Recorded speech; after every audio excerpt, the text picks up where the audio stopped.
abincin da miji ya kawo kana sanar da shi za ka kyauta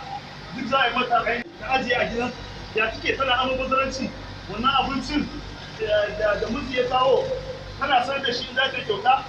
duk za a yi mata kai. Wannan kira da manzala sallallahu alaihi wasallam yayi ya shafi kowa da kowa, wanda yake da aure wanda ba shi da aure wajibi ne ga duk wanda yake akili baligi to ya kiyaye san cewa Allah subhanahu wataala bai halicci mutum da aljanna sai dai dan su bauta masa. Sannan manzala sallallahu alaihi wasallam a cikin hadisi kusi yana faɗa cewa Allah subhanahu wataala yana faɗa cewa ka rubuni kamar da aka rubuni ka sanni kafin ka bauta mu ta yaya ka san ubangiji ta hanyar zuwa makaranta. Kowa yana da kalubale a gare shi, wajibi ne a mu kiyaye dokokin ubangiji. Za a mutu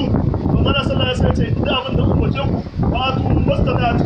zo da shi gurgurdan iko wa ma na ku an fajtalibu abin da na ne ku